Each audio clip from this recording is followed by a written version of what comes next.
You talked a bit about Doge. Elon Musk is currently a, quote, special government employee who also owns companies that have billions of dollars in federal contracts. You said earlier this week that he has abided by all applicable federal laws, but what steps is the Trump administration taking to address that conflict of interest? The president was already asked and answered this question this week, and he said if Elon Musk comes across a conflict of interest with the contracts and the funding that Doge is overseeing, then Elon will excuse himself from those contracts. And he has, again, abided by all applicable laws. Yeah, Elon Musk also, by the way, has not undergone a background check or had a security clearance or literally any of the other stuff that MAGA would demand of every single person that works in a Democratic administration. So just be very clear about that in terms of him complying with laws and everything.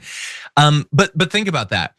The official spokesperson for Donald Trump just said he's off doing stuff that Trump has no idea what it is. Trump doesn't understand the first thing about any of the work that's happening at any of these agencies, let alone what Doge is doing to undercut it. And if he comes across a conflict of interest, he'll excuse himself. Like Clarence Thomas or something, we're supposed to expect.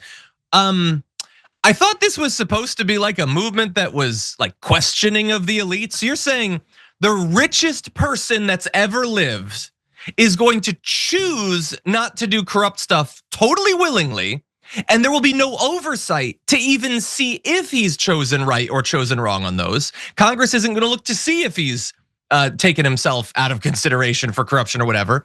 And the people he's sending around, he was trying to make sure you don't even know their names. They don't have to identify themselves to the media. They don't have to identify themselves to these departments.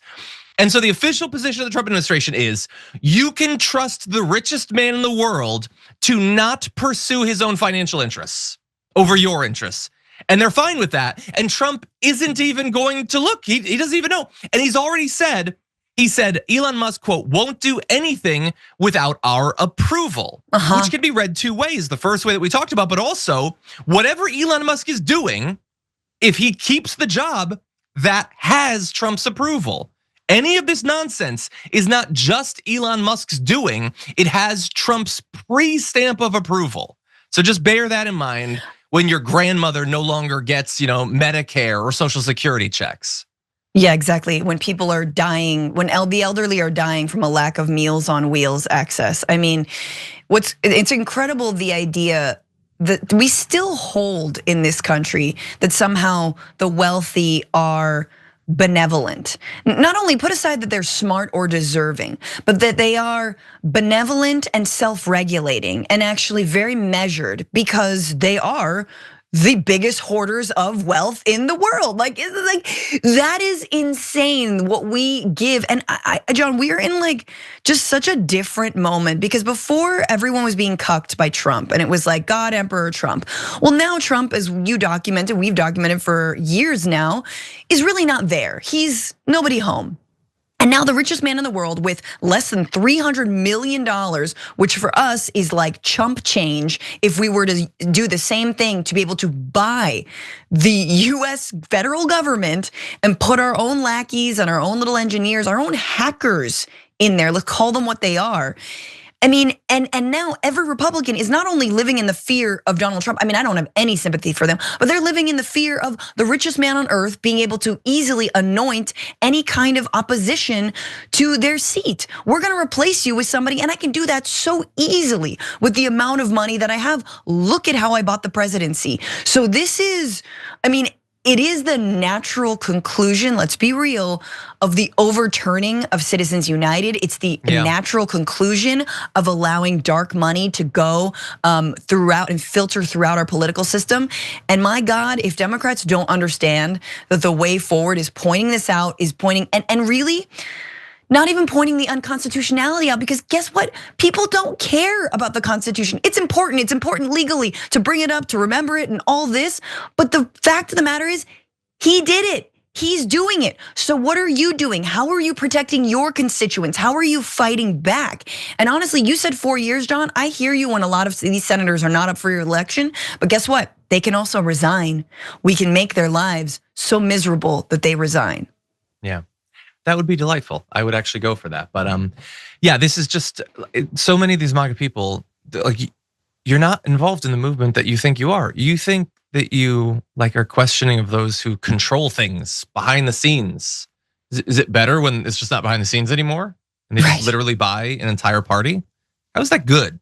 You think you get to choose your representatives? No, not when Elon Musk can put $50 million into literally every election he wants to. You don't have any voice whatsoever. You think you're questioning of tech billionaires in particular, people who manage social media sites. No, they control your party. They're all buddies with Donald Trump. Yep. So again, you don't have the movement that you think you do. And what if you've been bought so cheap?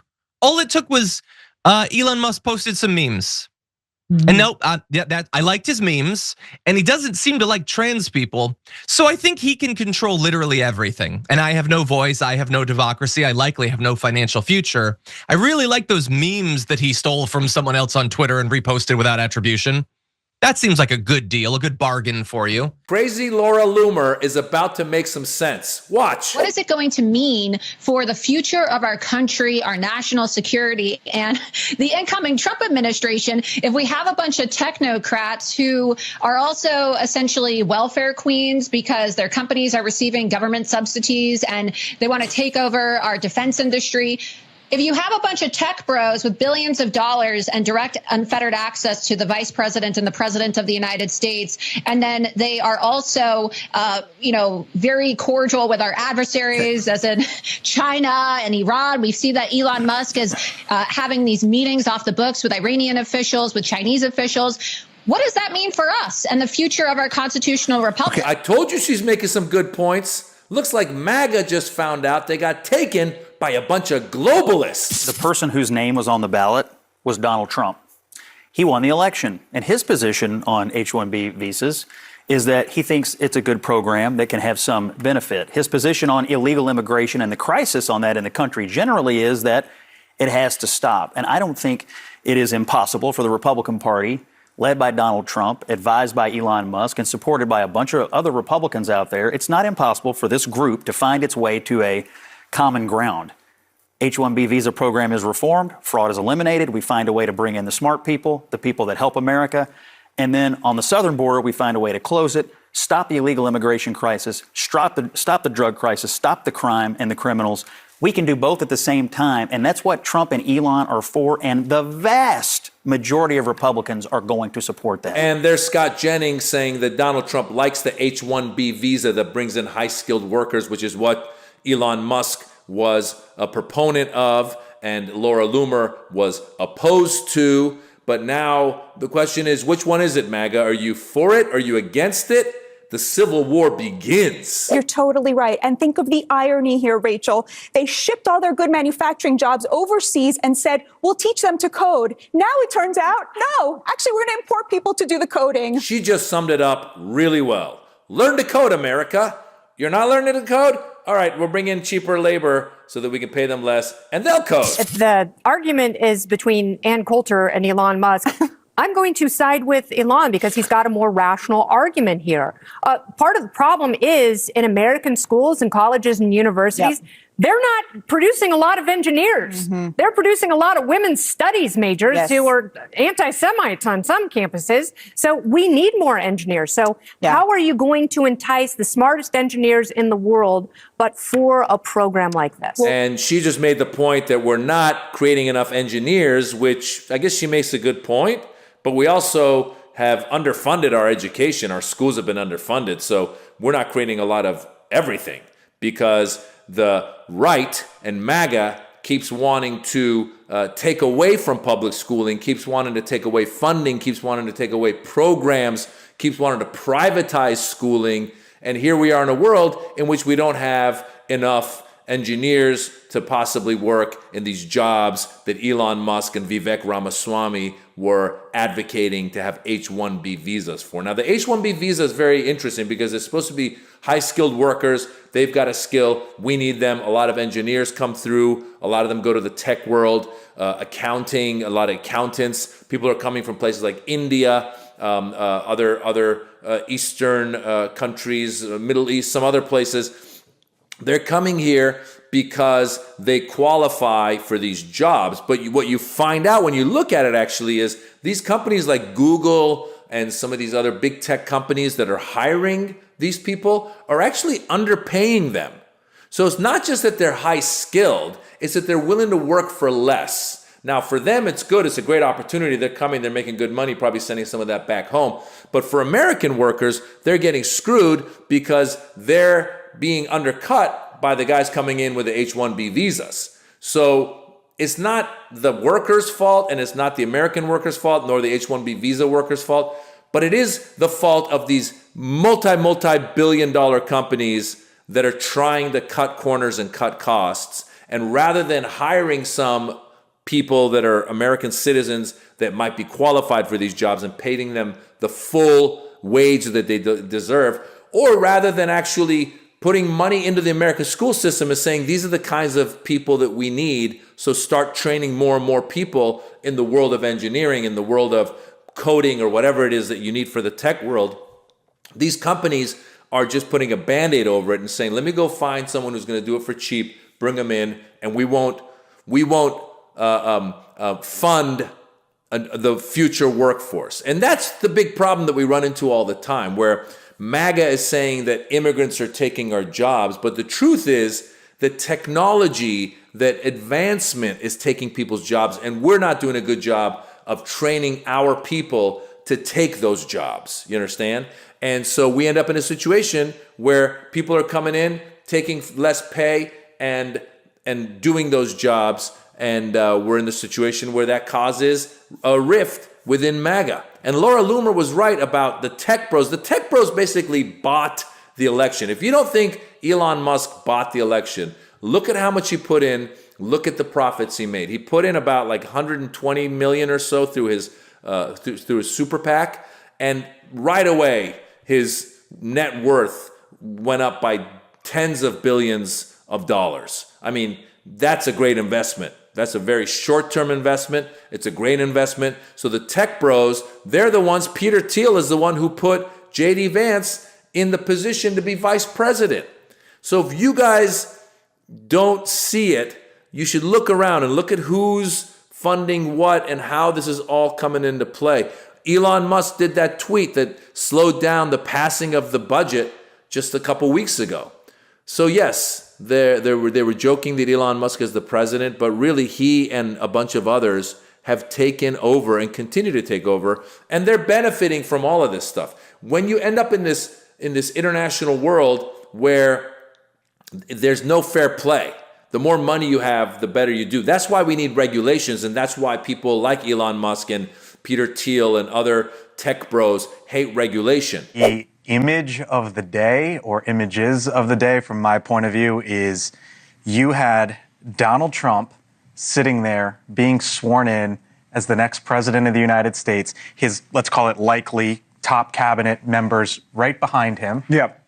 With Jeff Bezos. Yes. Elon Musk, Mark Zuckerberg, Sundar Pichai, Tim Cook. Yeah. That was, keep in mind, they had better seats than the cabinet members, They had right? better seats than most of the cabinet members. Well, we have officially entered into Trump 2. Electric, we are screwed. I think that's the name of the film officially. Listen, I mean, in fairness to the new president, the new old president, the new president, he did the little break in between to commit felonies. He's in there, but this time it's going to be different. He is a man of the people now. He cares about lowering grocery prices. The president-elect is moving the goalposts on some of his pledges, like lowering the price of groceries.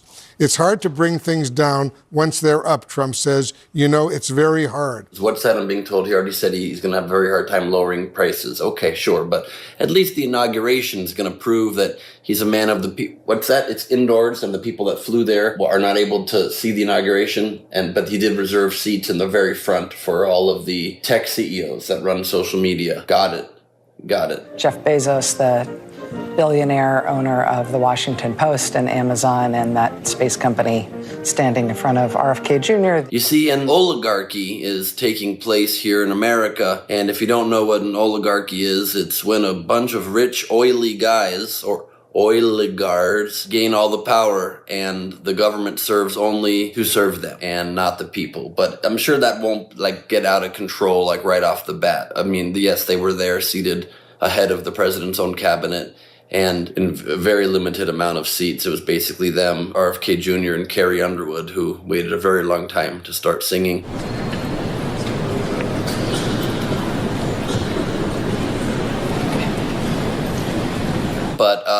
it's not so bad. I'm sure they're not going to get drunk on power like right off the very beginning. You know, I'm sure like Elon Musk, who's the closest to Trump out of all of them, wouldn't then go to the president's inauguration parade rally event at the Capital One Arena in DC right after that and do this, would he? Thank you.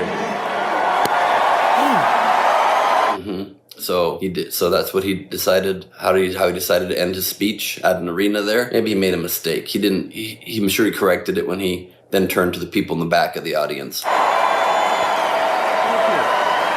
My heart goes out to you.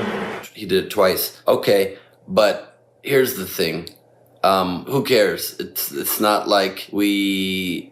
Okay, it's bad. I can't sugarcoat it, really. I mean, I think the perfect analogy being that he literally only made the inauguration for insiders, literally indoors in a much smaller space where he couldn't invite his supporters who are supposed to be who he cares about now. But of course he didn't. He did care about some of his supporters, though. He signed a bunch of executive orders on day one, including pardoning over 1,500 of the January 6th Capitol insurrectionists, including people that took batons and poles to beat police officers with. So that's nice. It's just like everyday Americans. You know, the guy with the Camp Auschwitz sweatshirt, he's been pardoned. You know, all the really great folks that are now empowered even further. And why would Trump have all of these tech CEOs there? Well, A, it's obviously because he loves when people show fealty to him, when they get on their knees and do what they have to do to make sure they make a little bit of extra profit at the cost of truth. And only paid $1 million to be there, and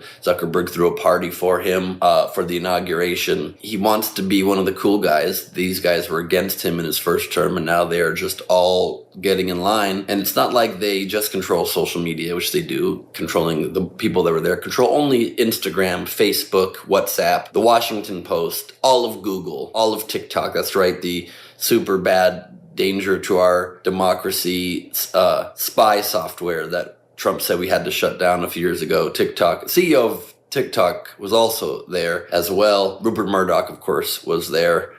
Somehow being kept alive by the sheer will of greed and evil. And that's what we got now.